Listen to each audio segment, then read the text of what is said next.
Looking at a new build construction home in 2022, 2023? Hi, my name is Chris Gunn. I'm a realtor in the Sarasota Lakewood Ranch, Parrish, North River, Florida area. If you need my cell phone number, it's 941-224-9005. Feel free to call or text me with any questions. I'm happy to help. I love to educate. Well, okay, let me go ahead and jump in because a lot of people, you only build a house a couple times in your life if you actually build a house. And so there is so much to the process and trying to understand, okay, what comes next? What can I expect? What is the process that I go through? And, am I overreacting? Am I underreacting? Should I do something? How involved should I be? And what's it take to get from start to finish? Well, what I can tell you is that the process can be very exhausting. It can be emotional. It can be very long and drawn out. And it's also oftentimes very risky because a lot of times you have to sell a home and then you have to have somewhere to live in between before you close on your house. So you have to be able to do that. Sometimes you can't close on the new house until you sell the old house. You can't carry both at most times. Most buyers can't do that. So how do you navigate those types of situations? So let's go ahead and start from the beginning. And then I'll walk you through the process. So typically, when you're looking at a new build home, if you're not sure who the builder should be, what I recommend is just going into all of the new model homes. Most neighborhoods are going to have model homes, especially if it's a new neighborhood or at least a mid-level developed neighborhood. They're going to have a string of model homes. And you go in and typically it'll be from smallest to largest, or it'll be, whatever target market that they're trying to go after. I know KB Homes, for example, they do an interesting setup where they have had one home where it's more built out and it's your common home, but then they have like an affordable home where everything's super baseline, it's stripped, and so they show you, hey, you can get into a home and this is how cheap you can get it. So that was an interesting style of sales versus what I typically see, where you go and, Neil Communities does this, where you have your small home, maybe it's your 1,400 square foot home, and then you move to the 1,800 square foot home, and then you move to the 2,200 square foot home, and then they have a more designer model of some type. You can go through that process and decide, okay, what is the best fit for me, and what can I do? In those model homes, they'll usually have some of the changeable features.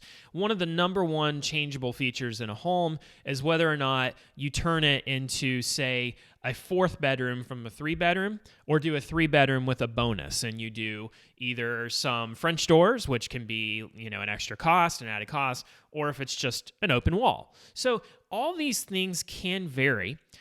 During the COVID years, all this stopped. You couldn't change anything. Everything was done on what was called an inventory basis. So they picked everything. They picked all the design features. It was, do you want the house or do you not? And, oh yeah, you needed to let us know yesterday if you wanted to proceed on this deal.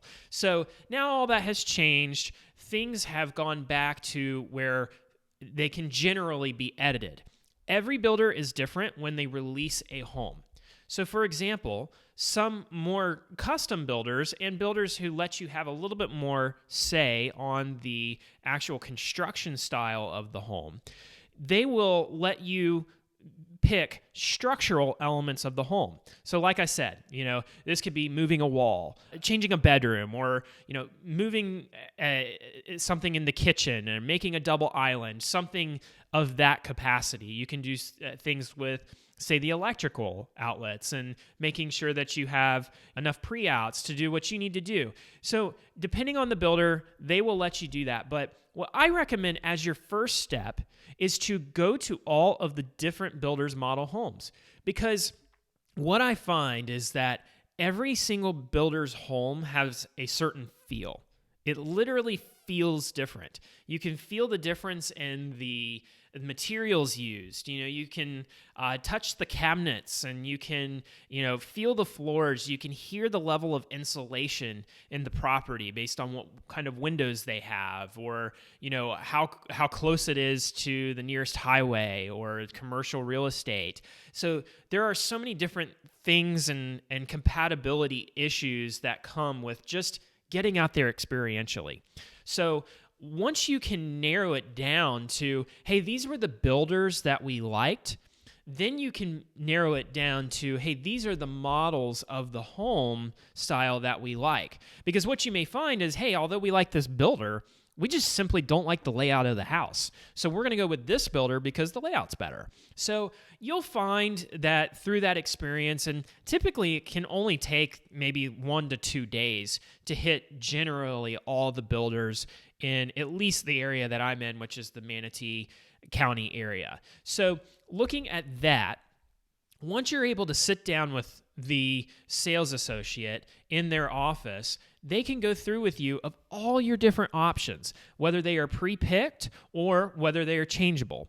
So once you go through your structural items, then you can change what are often your design items. So your design items sometimes are pre-picked when you decide to go under contract on a home. Sometimes you'll go under contract on a home, and depending on how long their build time is, you may not go to their design center and talk with their design staff for 3 months.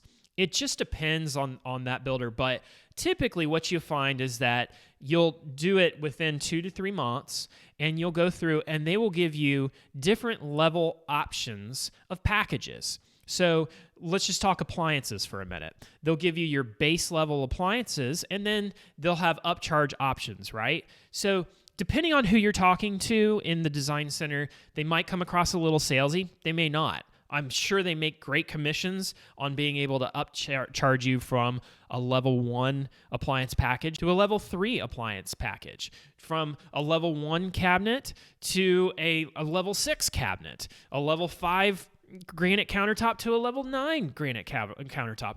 There are all these different measuring sticks for each of the products that go into the build, and it's very easy to go from zero to $75,000 in additional design features. So what I would say is that, people ask, how much do people typically pay in terms of the extra design costs? And what I say is it's anywhere from 7 to 20%. It depends on your personalities. If you're the kind of personality that doesn't have a lot of self-discipline, that can't go into that, and you see all these beautiful options in the design center, and you're just a kid in a candy store, and you're sitting there going, well, you only get one shot, otherwise we have to do a remodel, and, hun, we need to do this now. That's when you get into trouble. If you're not somebody who's willing to do aftermarket changes, for example, design feature walls, like the one behind me where you've got, some shiplap or something to that capacity, some kind of woodwork. If you're not willing to do that aftermarket, it's going to be a lot more expensive to go through it with the builder. So all things that you have to consider, and do you want to live in a construction zone for a period of time? So you just bought this new home, you want to live in it by that point. All things to consider. But like I said, the design features are usually done a little bit after the fact, unless you're purchasing an inventory home. Some builders like to have gone ahead and started the build, and so they don't release that home until a certain point, and it's already advanced too much to where you can't really make any changes. That was very common, again, during COVID, but now that there are higher interest rates and a lot less buyers on the market, the new home builders are having to change the way that they're doing things a little bit, and you have just a little bit more option. So moving back to the very beginning process, what you will do is you'll typically look at a home, pick which home you want, and then you'll have a lot that can house that kind of house on it. So not every lot is going to be wide enough, or some HOAs say, well, we won't put this specific model next to the same specific model. So if somebody has already come in and they've bought this model A, they may say, well, you have to be at least 3 lots over and across the street, or something to that effect. Also, the same thing happens with what's called the elevation of the home, which is the outside facade of the home. Does it have any kind of cobblestone at the bottom? Does it have certain pillars? Does it have, any kind of woodwork on the exterior facade? So, looking at all those things, they may say, well, this person next door has already picked this, so you can only have option B and option C. So those are all the things that you take a look at sitting down with that individual in the office. So the question of, where does the real estate agent come in? The real estate agent comes in, for the buyer on two levels. It's really helping you navigate where are the new homes in the area, what areas are important, especially if you're a transplant from outside the area, which is a lot of the people that I deal with. They come from the Midwest, they come from the Northeast, Pacific Northwest. So they come here, they have no grid for the area, they need to explore it. So I help a lot with the education side of it, and then we go through the models together and narrow it down from there, and then we review the contract. So once that purchase and sale agreement is sent for the particular house that's picked, then I am there to educate you on what that process is. On the back end of the contract signature, it's checking in on the home. I typically like to go by a home bi-weekly, especially if the people are not local, grab a picture and just make sure that everything's sticking to the timeline that we were originally hoping for, because you're also basing when a builder says a home is going to be done in December or in June, that it's going to actually be done in December or in June. And if it's not, you have to plan accordingly. You can't just up and leave your house whenever you want, especially if it's under contract. The other thing that I'll say at the very end of the process is the time to notice from when your home is ready and clear to close. This is a real problem for me. It's really not a buyer-friendly situation. There are builders that they say in their contract that they only have to give you 10 days notice that you're going to be closing on that house, and you're going to have to take on that mortgage or that payment. So if you're not prepared, and if it looked like maybe you were 30 days out, maybe I thought you were going to be done by now, and they're still not giving you that 10-day notice, and you're going, what the heck? There's a lot of different variables and different factors that come along the way that can be very disorienting and very frustrating for a buyer who's just trying to structure their life in a way that is just going to make it so they don't have to pay all this extra money. So those are things to consider. When you go and you are ready to purchase a home, you've picked out the lot. Sometimes the lots have premiums attached to them. I'm finding that as prices have come down in our current market, that the whole concept of a lot premium is going away. It depends on the neighborhood, but generally it's going away, and it's being wrapped up into the base price of the home. And the reason that they're doing this is because it's kind of helping these builders avoid doing price decreases on the base prices of the home. They can just lower the price of the lot, and then they never had to lower the price of the home. So it's a sneaky, tricky way to say that prices are decreasing. So, all that to keep in mind. But once that is agreed upon, you will go under contract. You may have a certain contingency to sell your property that has to be done. There will be certain what are called addendums to the contract that will have to be signed in accordance with that. Additionally, you will have to put down some kind of deposit. Now, the deposit numbers are changing for new homes. It could be $5,000. It could be 10% of the price of the home. It's going to be somewhere in that range. Some of them were upwards of 15% back during the real height of the market in the first part of 2022. But that has since changed. Most of these neighborhoods are just looking for an able and willing buyer. So for me, what I'm finding is that is a pain point and an area of negotiation for the contract. Additionally, what is another area of negotiation for the contract is going to be your design features. You can, here's the thing, is that everything is negotiable. It is a little harder for big builders to be more negotiable because it's kind of like a corporate structure. It's hard for them to get permission to change things. It's hard for them to do something that's a little bit outside of the box. But what you're finding is that if they're a little bit more desperate for the sale and there's not that many buyers that they have to deal with, they might be more willing to do the work involved to be able to structure some kind of sale a little differently. So for example, you say, hey, you throw in a pool? Can you throw in $50,000 in design features for me? And, they're going to find, oh, no, we can't do that. I mean, we have this sale right now that's going to give you $10,000 or $20,000 or 3% towards your closing costs if you use our mortgage originator, but we can't throw in design features.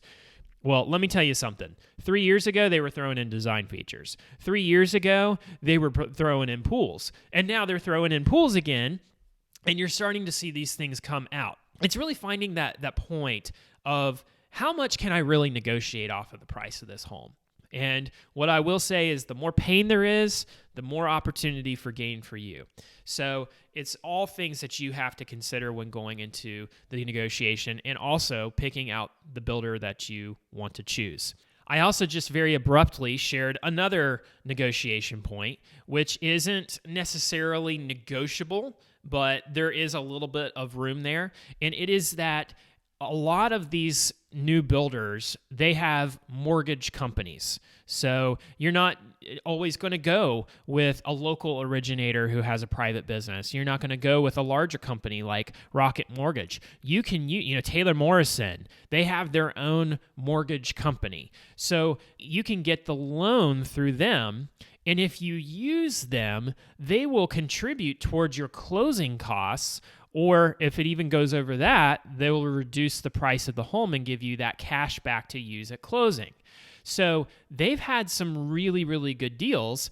I've seen 3%. I just did a deal this summer that was a 3% towards closing costs. It was a $650,000 home. So, they got over $20,000 in closing costs towards the price of their home. And then they also threw in another $3,500 on top of that from the builder itself. So very great incentives. And then when I talked with a local originator who I like to use, he said, Chris, man, I can't compete with that. I might be able to get them a few thousand off of closing costs, but, I'd be making nothing on this deal. There's no way I can compete with that. And the reason that these builders can do this, right, is because they're just leveraging these businesses and they're funneling their money in a way to where, maybe they'll take the hit here, but they can make it up on the back end there. One other thing with loans and new builds that I want you to pay attention to, however, are the amount of points that are added to your loan. So when you get a loan, there's a certain amount of points that come attached to that mortgage.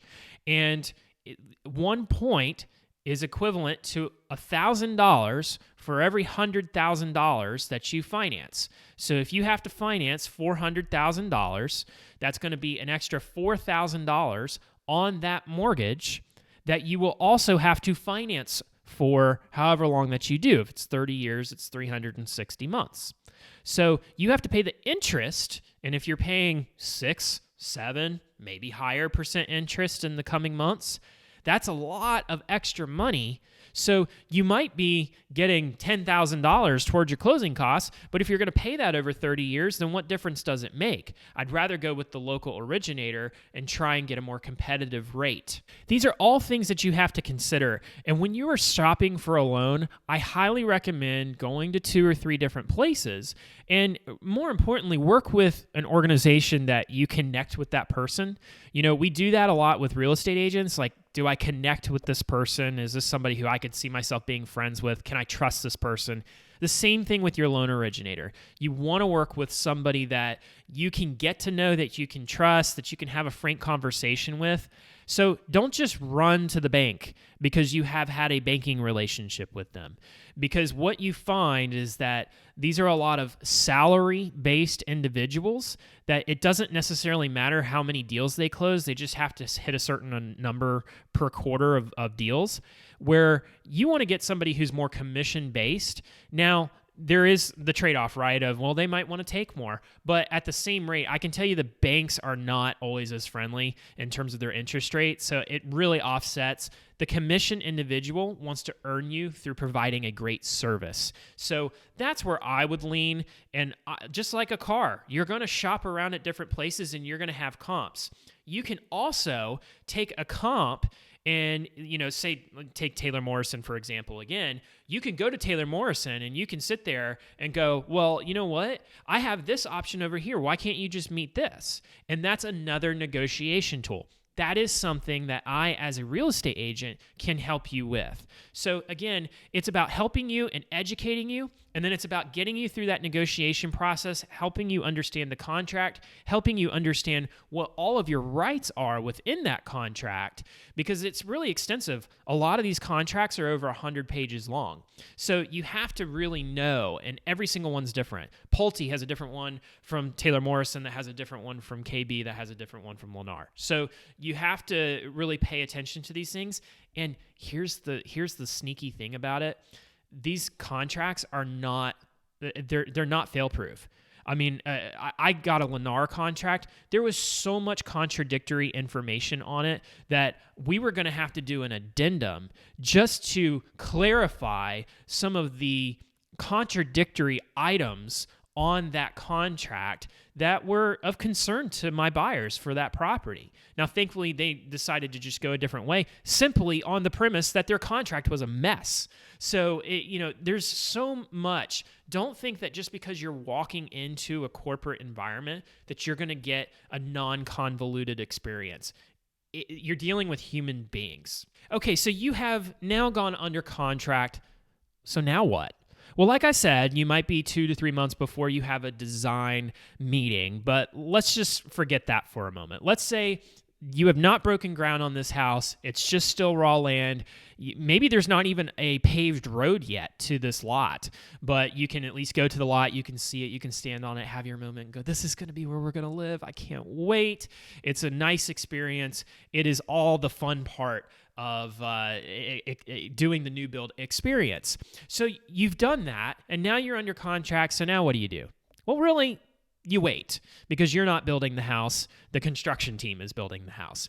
So in the background, what you have is that generally that's when the permit is going to be pulled to be able to build that house. So depending on when that permit is pulled in conjunction with when that house is under contract with you, it's typically about a month. So 4 weeks, the permit's going to be pulled, and then once that permit is pulled, then it'll be about a month, and you'll begin to start to see the foundation, the concrete block foundation for your home go in. So typically what they'll do is they'll go ahead and excavate that land one more time. They will come in and they will start to do a wood frame with 3 or 4 concrete block layers around that property. And then they'll lift up the dirt in a way that is making it ready for the foundation to be poured. And they will put a plastic tarp over it before then going in and pouring the concrete and getting that plumbing through that concrete foundation. Once you have that concrete foundation, honestly, that's one of the slower parts of the process. It can often take about 3 months just to get there. Well, then you'll see the delivery start to be made. It'll be the wood for the frame and the wood for the exterior of the home, as well as the trellises for the roof. And what you'll find is that within 1 week, boom, you've got that first floor. Within 1 week, boom, there's the second floor. The next week, boom, you have your roof. And you're like, holy cow, they put this house up in a month. This is a 2,500, 3,000 square foot home. How did they do this so fast? Well, it's really not that many pieces to put together. They get that frame up fairly quickly, but then it's really waiting for a couple of other delivery items. So, for example, windows have been something that's been in short supply, and a lot of times we're just waiting on those windows. So it'll go on hold for just a little bit, but we're seeing that process speed back up. So then they're going to begin working on the roof, and then the plumbers are going to start coming in, the electricians are going to start coming in, and then on top of that, you're going to get your windows. The windows are the best sign because that means you can then go to your first inspection. And typically the builder is going to do the first walkthrough with you, and it's called the pre-drywall walkthrough. and you can go through and you can confirm again, hey, this is where your kitchen's going to be. This is the appliance package that you purchased, and so this is why it's laid out this way. And hey, there's going to be, pre-outs for a TV here. There's going to be a bedroom here. This is your laundry room. And you can actually walk through your home and experience it for the first time. It's a very fun experience. You can get pictures, and that's a moment where it starts to become alive for you. The nice thing is that a heavy inspection is being done, because once you put that drywall up, all the internal guts of the house, it's going to be too hard to get in, and that's when you start having to make cuts on things to fix things, and it just gets ugly. If you are a very meticulous person when it comes to this process, a lot of times, not always, but most of the time, that's a good time to get a new construction inspection done on the house by a private inspector. Now, I will say that typically you're not going to run into any problems, because there's so many inspections that lead up to this inspection, this pre-drywall inspection. So it's not something that you always do. But again, if you want to be able to see up into the roof, this is the time to do it, because once you put that drywall up, it's hard to get up there. So the other time that you would have an inspection is going to be right before closing. Usually about a week before your final walkthrough is when I like to get the main inspection done. And the reason for that is it gives them about a week to get you the paperwork and get you everything so you can review it. So then when you do your walkthrough, you can have that and make sure that everything is buttoned up and nice and tight. Once that pre-drywall inspection is done, then this might surprise you, the drywall goes in. So once the drywall goes in, then you start to get to the actual cosmetic features of the house, which do take a bit longer than maybe you'd expect. Getting the tile in, really prefabbing the bathrooms, getting all of your cabinets in and your sinks in, your countertops in. A lot of times, depending on the builder, they won't measure for the countertops until those cabinets are in, because they want to get an absolute accurate measurement, because if you're off by a centimeter, it's not going to look right. So then they take it and get it cut. And it can take a month. It can take 2 months to get those countertops in once you've got cabinets. But if you have delays on cabinets, which is something that we had in 2021, 2022, then that slows down that whole process. And that one little domino just slows down the entire process. From there, you will begin getting the paint done, and typically they'll do one coat of paint throughout the house, and then they'll come in and do the final coat towards the end, and you'll do a lot of drywall patching and different things towards the very end. That might actually be the last thing that's done, sometimes even the morning of your closing, or any kind of patch and paints and things like that. Then you'll start to move to the exterior of the property. You'll get your driveway put in. You'll also have seen the facade go up and the shingles on your roof go up through this process. Sometimes it's pre-drywall. Usually it's pre-drywall for the roof, and the exterior is something that the facade is something that's done post-drywall. So after the driveway goes in, then your irrigation and all of your vegetation will then go in. Your vegetation is always pre-picked. You will get something like a survey. It's a picture of your house, and they will literally show you, we'll have a hedge here, flowers here, bush here, tree here. And that is not adjustable. That is not changeable. And when they put in the purchase order at the very front end, once that home is under contract and the permit has been pulled, they're not going to change that. Once you move in, you can change some of those things within reason, but they will typically require HOA approval. So you can do what's called an ARC form, and your ARC form is something that's submitted to the board. They have to go through the voting process, and then they either approve or deny your ability to change that.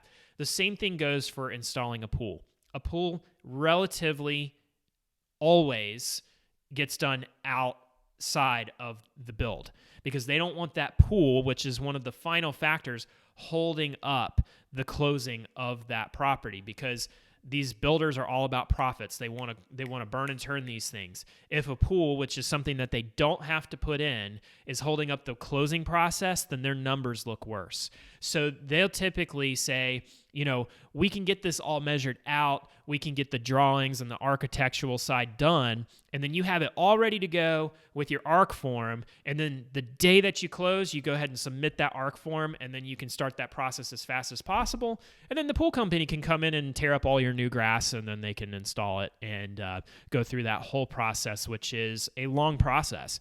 It can often be upwards of 6 to 12 months just to get on their calendar. So don't plan on the day that you move in being able to just go straight from, carrying your wife at the front door and bringing her into the house and then jumping right into the pool. It's not going to happen that way. So those are all things that you want to consider. If you are out of state, I definitely recommend doing some kind of walkthrough between pre-drywall and the final walkthrough. Now, you'll usually have to set this up with the builder and get on their schedule because they have insurance policies. They don't want you walking on the property, all those types of things. It's not like you're going to be walking through the property every night. I do recommend doing that, though, because I had a home that was across the street from one of my clients, and they were told by the neighbors that when they were closing on their house, they bought it sight unseen. They did everything online, and they never visited the home until the final walkthrough day when they were going to close on the house. And they walk in, they go, "This is only a 2-bedroom. We bought a 4." Well, that's a problem. So, they realized they were in a really, really bad situation, but because they didn't take the temperature, because they didn't have somebody like me on the ground taking the temperature, they just went through the sales office. They didn't have somebody, on their side of the table. They weren't getting the kind of information that they needed in the process. So I will say that is a very one-off scenario.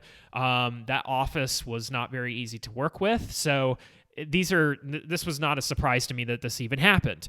But what I will say is that through this process, you will be in touch with your construction manager. Every construction manager in every single building company is going to be overworked, exhausted, and they're going to be carrying a million things, and they're never going to be thanked for their work. If you can thank them for their work, if you can be honorable with their time, if you can be respectful of all the effort and time and energy that they're putting into, I promise you that you will get more from them than any of your neighbors that have bought the surrounding homes will ever get. So what I find is that with construction managers, you usually get them really good for a short period of time. You'll be going back and forth via text or on the phone, going back and forth, and then they'll go dark for like a month. And this is very common of an experience for buyers to go through this process with their construction manager. It is okay. Don't freak out. They're just carrying so much, and they're heavily underpaid for the amount of stress that they go through. So what a good builder is going to do is they're going to give you, if not weekly, at least bi-weekly photo updates of the house. I do like to see those things. I want to know what's going on with the progress of my home. And so it helps you kind of navigate the timeline of how long is this going to take to get to close. So, and that's the kind of the final thing I want to talk about on the timeline is, let's say you have a close date target of June 1st, and you are at May 15th, and you've walked the house in some way, shape, or form, and you're looking around and you're going, there is no way that this place is going to close within 2 weeks. Well, that may be legitimate. I will say that. But what I will also say is that that statement comes out of every single buyer that I've ever worked with on a new construction home, because they're looking around and they're doing the math of everything that it's going to take to get this thing looking perfect for the day that they walk in, and they're like, no way it's happening. And then somehow, some way, in some form, it does happen. And because what you find is that just like in any business, the 11th hour process, things always seem to work out.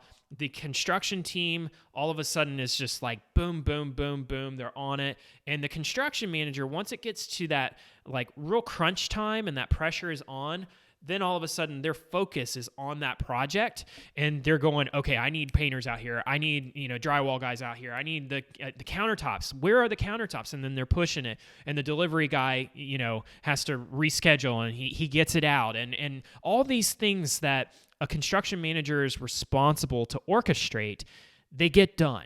And yeah, maybe there might be a week delay or something in that capacity. But what you find is that don't freak out if not everything cosmetically is looking so hot, even 15, even 10 days out from the day of closing. I have had walkthroughs within 48 hours of closing, and I've literally sat in there and I'm like, there is just no way. We're blue taping everything, and it's just out of control. And you know what? We showed up the morning of, and other than the carpet cleaner in there, it was done. So these things work out. You're not the first person to buy a new home. You're not the first person to buy a new home from this builder typically, and they've gone down this road. They know what to expect. They know what they're going to do, and they've got a process for it. So be encouraged through that. So when do you have to sell your home? Well, it depends on the builder. Typically, they have the contingency to sell, and you have to do that by a certain date, or to have something under contract by a certain date. So, for example, typically that's going to be 60 days out. They're going to want to see that you've got something, because the lender needs to know that you've got those funds available for you to be able to apply at closing. And then they can run their roster of all the breakdown in costs and what gets allocated where. They want to know to the penny of what's coming in and what's going out and when. So prior to your closing, you will get what's called a closing statement. And that closing statement has that breakdown of, hey, these are your taxes. This is your HOA fee. This is your CDD fee. This is your filing fees. This is your title fees, your closing costs, everything involved. These are commissions that are paid out to the builder or to any kind of real estate agent. This is the price of the home. This is how much you're putting down. So when you take all these debits and credits and put them together, this is the amount that you're going to be financing, or this is the amount in cash that you need to bring to the table at closing. And if you're financing it, then your mortgage broker will have a page in there, and it'll show you the breakdown of what's called your pity payment. This is your principal, your interest, and then your taxes and your insurance. So all those costs get broken down so you can see this is going to be your payment this year. And so those are all good things to know. These are all good things to pay attention to.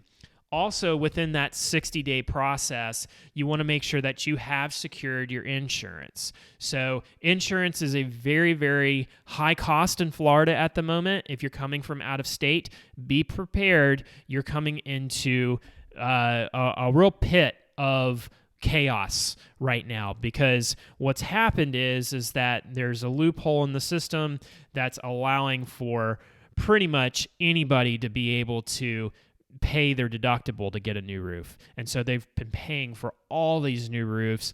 And so it's just been nuts, and people's insurance premiums are doubling and tripling. So be prepared for a much, much higher insurance rate than maybe you would see up in the north or up in the Midwest or somewhere elsewhere. Okay, so you 10 days out, 30 days out, you get the notification that you will be cleared to close on a particular date. And maybe it's give or take a few days, but they'll give you the day, and they'll give you the time and the location as to where that closing is going to be. Sometimes it'll be at a corporate office that's even an hour away. That can be very frustrating. Sometimes they will do it where you can have a notary that if you can't make it, you can go through that process. But typically you want to be local on closing days. You can get your keys, you can get your garage clickers, you can get, if you have a door code thing, all the information on how to change your door code. You can set up all of your warranties for all of your appliances.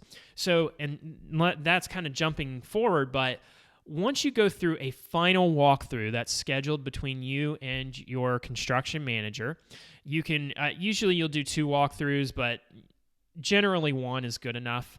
It depends on how bad the process has been. With the cheaper builders, a lot of times you want to do 2 walkthroughs, or you just want to make sure that the morning of that any issues on your first walkthrough are dealt with, especially if you've been having some problems, and people do.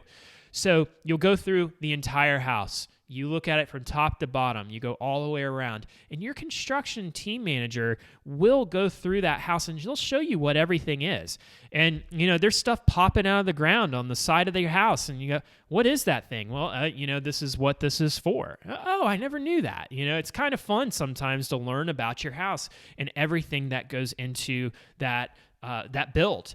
So when looking at it, typically you'll have a roll of tape, sometimes different colors depending on what that tape means, and you can mark different things. Hey, there's paint that's spilled on the new carpet. We need to get that scraped up. Hey, there's dirt on this wall over here. We need to fix that. Hey, there's a hole right here that needs to be patched and drywalled and painted. Anything that you might be able to see, that's the time to note it. They will do a contract. They'll write through everything that needs to be adjusted or fixed prior to closing. Sometimes they will have a form for things that you're going to say, yes, that doesn't need to be fixed at closing, but it does need to be dealt with within the first 30 days after closing. So it becomes kind of like a warranty claim. Warranties vary depending on whatever house you get. Typically, the first year is covered. 2 years will be some structural items that are maybe not as in your face. And then for bigger items, it'll be 10 years. That's typically what the structure is. But again, it's going to depend on your builder, and they'll walk through what their warranty offers are for you. But that first year, expect the builder to be available to fix anything that needs to be done, and you can submit a ticket, go through that process. Every neighborhood is different on their response time and success level of fixing that problem. What you will find is that if you are on the front end of a neighborhood being built, or even the middle part of a neighborhood being built, you'll have a higher chance of getting that problem fixed. If you're one of the last homes in a neighborhood to get built, you're going to have a harder time, because where's that construction team now? They're not down the street building a house and they can just pop over and fix the problem. So something to consider when trying to decide in what phase of a neighborhood that you're buying. Buying in the middle is usually good. Buying on the front end, you might get some discounts because you pay the discount in having to deal with construction beeping at 8 o'clock in the morning on a Saturday. So there's all different considerations when looking at that. Once you have gone through and you have confirmed that everything is to your liking, or it is on paper that this is going to be dealt with after the closing, and it has been signed and dated by both the construction manager and you as a buyer, then you can go to the closing table and you can confidently go through that process. The closing agent should send all of the paperwork prior to the closing, so I recommend reading all that before you come, so that way it's not a shock as to what is it that I'm signing here. If you are a cash closer, the closing process is going to be pretty quick. It's going to be, deed transfer information, a couple pieces of paperwork, bada bing, bada boom, you're done. It takes 15 minutes. If you're mortgaging the property, that's when you get a stack of papers this big, and you have to go through this whole process, and Fannie Mae and Freddie Mac make sure that you get this disclosure and sign this disclosure saying that you signed the disclosure, and then sign this disclosure stating that you understand what you already signed the other disclosure on. I mean, they are so overly crazy about the paperwork that you have to sign, because they want to make sure that they're going to get their money no matter what, in whatever circumstance. So it can take a lot longer if you are financing the home. Once you get through that process, then that's it. You have your moment. You can go to your house. It is yours. You don't have to ask the construction manager to get in anymore. You don't have to schedule an appointment. You've arrived. You have gone through the process. You have done what you had set out to do for so long, maybe talked about over so many cups of coffee. I've got mine right here. So many glasses of wine. Should we move to Florida? Should we, sell the home? What would a new home look like? What would we want? All those dreams have now come to fruition. Well, if this video has been of any help or education to you, I'd really appreciate you hitting the like button on this video or subscribing to my channel. Comment. I love to comment back with people and create that community. I want to do more of this. I want to educate people about the real estate market, about what to expect. It's my passion. It's what I love to do, probably even more than real estate itself. I just love making sure that people know what to expect and that they can have the best experience possible. If you need any help whatsoever, please don't hesitate to reach out to me on my cell. It's 941-224-9005. Call or text me, and we'll see you next time. Thanks so much for watching.